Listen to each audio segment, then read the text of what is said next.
good. All right, so at this time, Abigail Furr is on deck. Abigail Furr is on deck. But at this time, let's warm up the stage for Carol Coleman.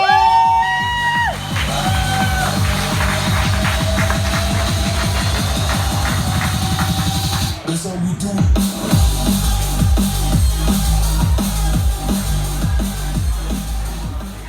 Thank you, Angela. I love that little pink windscreen you got for the microphone. That's awesome. It glitters. I'm Carol Coben. In this age of superheroes, I've adopted a new name for myself. I now call myself Captain Shakes-a-Lock. You will figure out why this is in a few minutes. My left hand will start trembling as I have Parkinson's. Incurable. However, it's not fatal. So I've decided to start thinking about what I could do with this superpower. One of the things I could do is be a barista, sprinkling cinnamon on all of your cafe lattes. I could be a bartender. I would specialize in James Bond martinis, shaken not stirred. I could work in a nail salon. Every morning I'd go in and I'd shake all the nail polish bottles. I could work in a Christmas shop. Every day I'd go in and shake all the snow globes, make sure they still work. I could be a bird caller, specializing in woodpeckers. Yeah. I could also do Morse code, special encrypted, unintelligible Morse code. What else could I do? I could be a cook, specializing in shake and bake. I could send my texts to Google so they could improve their spell check. Yeah, I can't even pick the suggested words that they offer.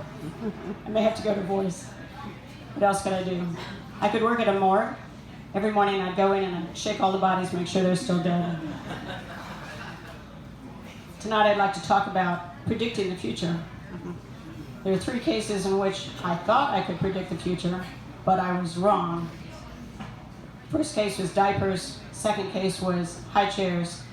Third case was walkers. Let's talk about diapers. You all in this room probably don't remember, but once upon a time, there were no disposable diapers. They were all cloth. Now, during that time, I met a diaper salesman, and he was so excited he could hardly sit still. He said, "This is the best invention since sliced bread." And he showed me a package of disposable diapers. So I took them home and tried them out. There were 3 things wrong with them. Number 1, you couldn't change the size. Cloth diapers come in about a 2-foot by 3-foot rectangle. You can fold them different ways depending on what size your baby is. But with disposable diapers, they come the size they are, and that's it. And I said, well, this will never work. You can't change the size. Second thing was breathability. The whole thing about cloth diapers is that your baby's skin breathes with the cloth next to their skin. It doesn't breathe with plastic next to their skin. I thought that was terrible. It caused a rash. Third thing was safety pins. You all may not remember, but diapers used to be accompanied by diaper pins.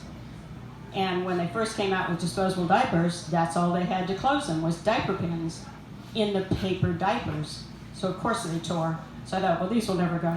We'll never fly. I gave the rest of them back to the salesman. I said, good luck. And of course, if I'd invested in stock for disposable diapers back then, 40 years ago, I'd be rich today. Yeah. So I wasn't so good at predicting. Second thing was high chairs. So it used to be that all babies, you feed a baby in a high chair because you could put the baby in the high chair, didn't have to lean over very far. But I didn't like them. And I discovered something that I thought was much more practical called a feeding table, about the size and shape of a card table with a little seat in the middle for the child. One of the things I really liked about it was because the rails of the edge of the table were so far away, babies couldn't play that game of pushing the goldfish off the edge of the high chair and watching mom pick it up from the floor, pushing the bananas and the apples off the edge of the tray of the high chair, watching mom pick it up. Babies thought this was a great game. I thought this was a terrible game. So I don't know if my children now will need therapy because they didn't get to play that game with mom. I thought feeding tables were so practical they would last forever. So I gave my feeding table away after my children grew up, thinking, well, I'll just go to a garage sale whenever I have grandchildren and I'll go get another one. Except they had disappeared from the face of the earth. If anyone knows where there are feeding tables, hang on to it, because you can't buy them anywhere. So that was my number 2 prediction that was wrong. The last prediction was walkers.